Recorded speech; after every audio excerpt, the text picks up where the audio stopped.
कि फैसला होने से पहले भला मैं हार क्यों मानूं, कि फैसला होने से पहले भला मैं हार क्यों मानूं, जग अभी जीता नहीं मैं अभी हारा नहीं, अभी मेरा एग्जाम हुआ नहीं मैं पहले ही हार कैसे मान लूं।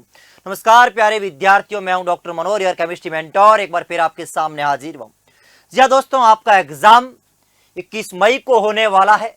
बहुत सारे विद्यार्थियों के मन में डाउट है, संदेह है कि सर क्या हम जो हमारे पास जो वक्त है अप्रोक्सीमेट मैं कह सकता हूं 25 डे है, अब भी मैं क्या RUSS CUT को क्रैक कर सकता हूं। यदि मैं अब तैयारी स्टार्ट करता हूं तो क्या पॉसिबल है गवर्नमेंट कॉलेज में एडमिशन लेना। और साथ ही साथ मैं बात करूंगा कि अब आपके अपकमिंग 25 डे है, इसमें क्या रणनीति होनी चाहिए ताकि जो आप मेहनत कर रहे हो ये मेहनत अपने रिजल्ट में कन्वर्ट हो जाए। और साथ ही साथ दोस्तों मैं बात करूंगा कि आपको कौन कौन से टॉपिक को ज्यादा टारगेट करना है ताकि दोस्तों स्मार्ट स्टडी के माध्यम से जो हमने सपना देखा है सरकारी कॉलेज में जाने का वो हमारा पूर्ण हो। तो एक बार सभी विद्यार्थी इस सेशन को अपने तमाम दोस्तों को भी जरूर साझा करें जो RUSS CUT का एग्जाम दे रहा है। अभी तक जिसने फॉर्म नहीं भरा वो फॉर्म जरूर भरे। तो दोस्तों हम लोग बात करें जीरो से स्टार्ट करें, कैसे RUSS CUT क्रैक करें। सर्वप्रथम दोस्तों आप सबको पता है कि राजस्थान के अंदर जो RUSS CUT का एग्जाम होता है, जिसके माध्यम से राजस्थान के गवर्नमेंट या प्राइवेट कॉलेज के अंदर जो हमारा सबसे डिमांडिंग कोर्स है BSc नर्सिंग, उसके अंदर एडमिशन होता है। सबसे पहले मैं बात करूं इसके अंदर केवल और केवल only 12th physics chemistry biology पूछा जाता है। फिजिक्स केमिस्ट्री और बायोलॉजी मैं बात करूं दोस्तों, आप सबको ये बात पता है कि 33 एंड 33 MCQ रहते हैं, टोटल 100 MCQ रहते हैं और मार्क्स भी कितने आते हैं, 100 मार्क्स का आपका पेपर होता है। दोस्तों केवल 12th क्लास की फिजिक्स केमिस्ट्री बायोलॉजी आती है। आप सबने 12th बहुत बेहतरीन तरीके से पढ़ी थी बोर्ड में। यदि आप एक साल से तैयारी कर रहे हो तो आपने तैयारी के दौरान भी पढ़ा होगा और बोर्ड में भी पढ़ा होगा, कोई फर्क नहीं है। लेकिन दोस्तों अब आपको डर लग रहा होगा कि मैंने पूरे साल कुछ पढ़ा ही नहीं, मेरी तैयारी अभी हुई भी नहीं। तो दोस्तों ये जो विद्यार्थी तैयारी करता है, हर एक विद्यार्थी को लगता है, जिसकी तैयारी होती है उसको ही डर लगता है। तो दोस्तों सबसे पहले अपन ये बात करें, ये हमारा पेपर का पैटर्न रहता है, नो नेगेटिव मार्किंग, कोई नेगेटिव मार्किंग नहीं है, नेगेटिव मार्किंग। और मैं साथ ही साथ बात करूं, मेरा टारगेट होना चाहिए इस बार कि 85 पार। नारा क्या देना है, 85 पार, यानी मेरा टारगेट आउट ऑफ 100 85% क्वेश्चनों को ठीक करना। 85 नंबर आ जाएंगे, जनरल कैटेगरी का गवर्नमेंट कॉलेज मिल जाएगी। राजस्थान में सीटें बहुत है, गवर्नमेंट के अंदर अप्रोक्सीमेट 3000 के आसपास सीटें हैं, सीट की कोई कमी नहीं है। मैं पेपर की बात करूं तो मीडियम टाइप का पेपर रहता है, हार्ड नहीं रहता, मीडियम रहता, आसान रहता। मैं ये कह सकता हूं आसान है, लेकिन आपको पेपर के पैटर्न को समझना होगा दोस्तों। तो ओनली फिजिक्स केमिस्ट्री बायोलॉजी रहती है। मैं बात करूं, लंबी चौड़ी मैं बात नहीं करूंगा आपसे, अप्रोक्सीमेट 30 से 35 आपके चैप्टर हैं, तीनों के मिला के फिजिक्स केमिस्ट्री बायोलॉजी के 30 से 35 चैप्टर हैं। और हमारे पास डे है कितने, 25। कितने हैं, 25।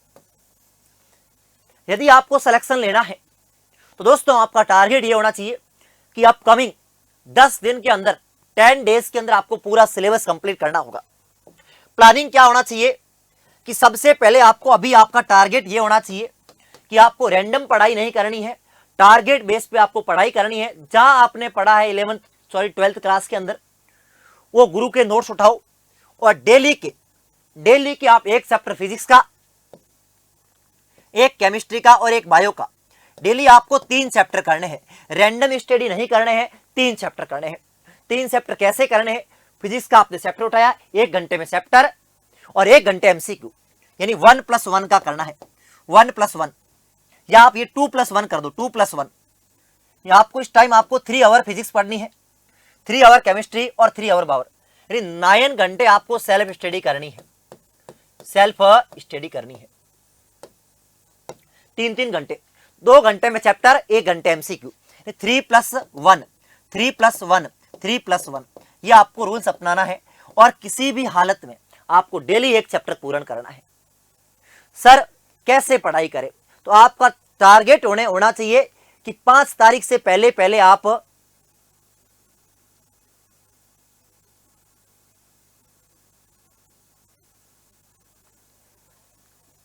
5 तारीख से पहले पहले आपका सिलेबस क्या हो जाए, पूर्ण हो जाए। आप सिलेबस को करते हो ना, तो फिजिक्स के अंदर और केमिस्ट्री के अंदर आप शॉर्ट नोट्स बनाना है, फॉर्मूला सीट बनानी है, तो साथ ही साथ आपको यहां पे फॉर्मूला सीट भी बनानी है।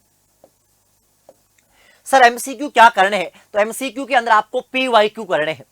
क्या करने हैं? पहले आपको लास्ट 7 ईयर के पीवाईक्यू करने हैं और साथ ही साथ इंपोर्टेंट एमसीक्यू करने हैं। इंपोर्टेंट एमसीक्यू जब आप पीवाईक्यू करोगे तो आपको समझ में आ जाएगा कि पेपर में प्रश्न कहां से आ रहा है। इतना ही नहीं दोस्तों, आपको बायोलॉजी के अंदर और ऑर्गेनिक केमिस्ट्री के अंदर एनसीईआरटी पे फोकस करना है। फिजिक्स में नहीं कर पाओगे, बायोलॉजी एंड केमिस्ट्री पे एनसीईआरटी पे फोकस करना है। इन एनसीईआरटी को टारगेट करना है।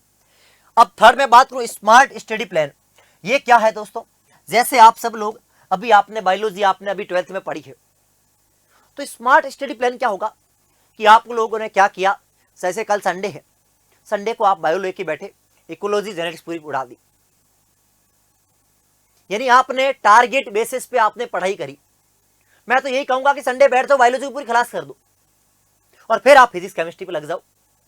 यानी आपकी जो रणनीति होनी चाहिए वो आपकी टारगेट बेस पे होनी चाहिए। 5 तारीख तक किसी भी हालत में मुझे सिलेबस करना है, रैंडम स्टडी नहीं करनी। इस टाइम कुछ भी पढ़ रहे हो, जो अच्छा लग रहा है वो पढ़ रहे हो। मैंने देखा कई बच्चे रिप्रोडक्शन वाला चैप्टर 50 बार पढ़ लेते हैं। भाई वो तो वैसे ही आता अपने को, ऐसे नहीं करना। यानी जो तुझे चैप्टर अच्छा लगता है वो भी करना है, जो नहीं लगता वो भी करना है। नंबर बराबर देके जाएंगे। ऐसा नहीं है जो आपको चैप्टर आता है उसको आप बार बार रिवाइज कर रहे हो और कुछ चैप्टर आपने छोड़ दिए। आपको छोड़ना कुछ भी नहीं है, कि हर एक चैप्टर में से 3 एमसीक्यू आएंगे। हर एक चैप्टर में से दोस्तों 3 एमसीक्यू रहेंगे। हर एक चैप्टर इंपॉर्टेंट है, हर एक टॉपिक इंपॉर्टेंट है, हर एक टॉपिक इंपॉर्टेंट है। फिजिक्स के फॉर्मूले याद कर लो, कोई भी बुक उठाओ, बुक के आगे वाले पेज पे फॉर्मूले लिखे रहते हैं, फॉर्मूले रट्टा मार दो। और वैसे हमारे वन शॉट के माध्यम से गुरुजनों ने सब करवा रखा है, उसको आप पूरा कर दो, पूरा कर लो।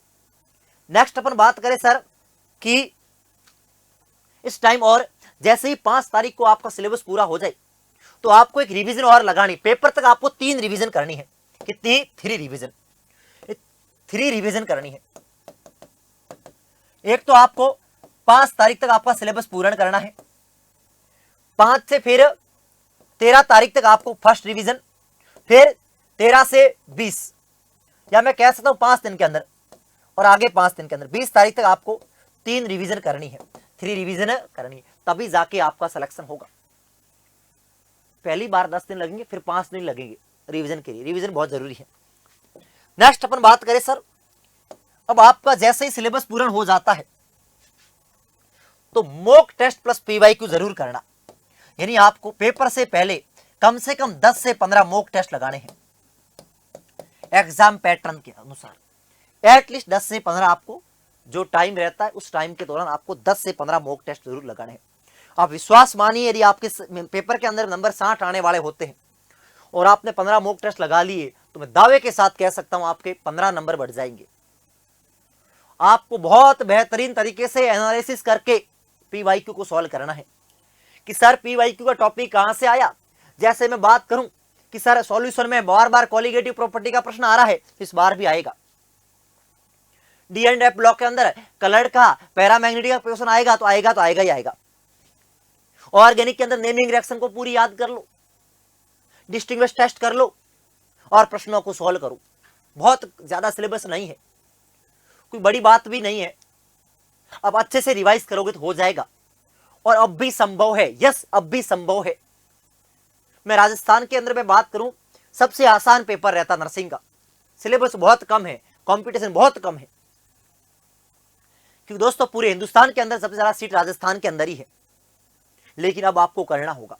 अब आपको डेली जो आपका शेड्यूल है वो 24 आवर में से आप 7 घंटे सो जाओ, पीछे रह गए 18 और 18 या 17 घंटे। 17 में से आप कुछ और समय निकाल दो 12 से 14 घंटे आपको स्टडी करनी है। यदि सिलेक्शन लेना है तो पढ़ना पड़ेगा। सिटिंग बनाओ, पढ़ो। आप खुद को 5 तारीख तक आप करके देखो, आपको लग जाएगा कि हाँ मैं पढ़ाई कर रही हूं। इस टाइम किसी शादी में नहीं जाना, कोई रिश्तेदारी में नहीं जाना, सोशल मीडिया से दूरी बना लेना है। ओनली पढ़ाई पढ़ाई पढ़ाई पढ़ाई पढ़ाई।